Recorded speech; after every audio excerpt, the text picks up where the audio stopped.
The next part of the chapter is about removing a recurring transaction and working with recurring transactions. So we set one up previously. Now they want us to know how to remove one. We're not actually going to remove it, just go through what the process would be.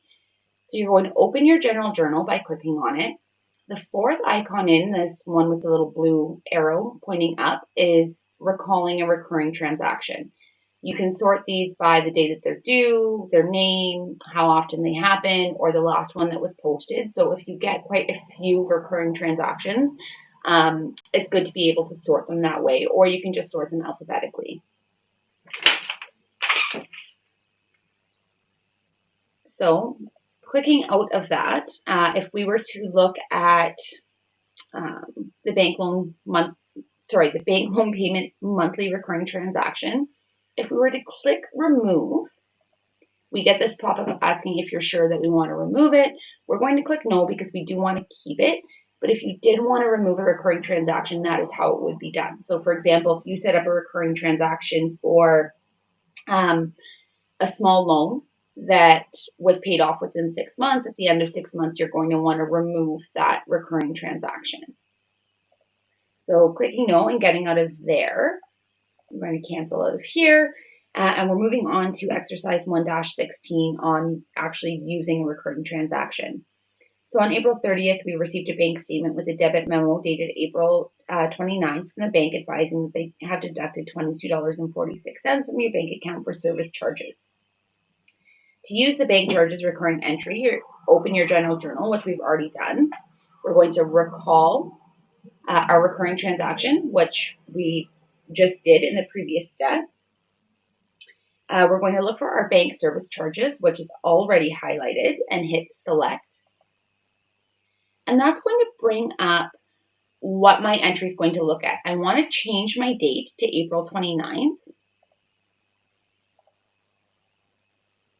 And I know right off the bat here that I'm actually going to have a bit of a problem. So at some point following through the steps, I skipped over where we needed to increase our session date. So right now, I know here our session date is April 25th. I can't post a transaction dated April 29th because if my session date was April 25th, it wouldn't have actually happened yet. So like I said, I do need to change that. I'm just looking to see where that date was changed that I missed.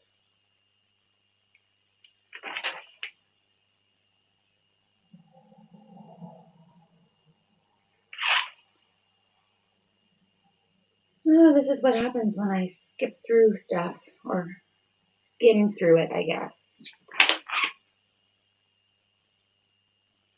Okay, sorry. So in the previous step, the one that we just did where we were looking at removing a recurring transaction, but we actually didn't. Step number 8 is to advance our session date. So I can't do that when I have any windows open. So I'm going to hit OK. I do need to go back into my journal entry and I need to discard this one. Yes. So that I can go in and change my session date. So it should now be April 30th. I'm going to hit OK. That's going to advance my date. I'm going to go back into my general journal, into my recurring transactions, my bank service charges, hit select.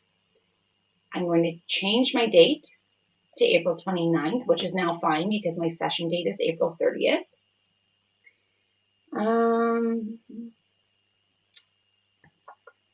So we want to change the date and we want to also change the amount. So right now it's $24.20. The service charges that were actually taken is $22.46.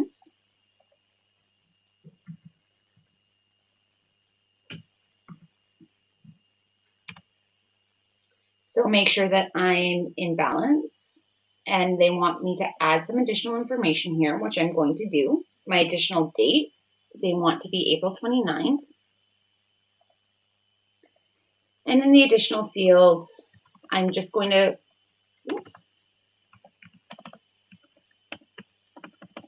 put in who actually recorded this transaction. So recorded by J.O. using your own initials rather than SN like it is in the textbook. I'm going to hit OK.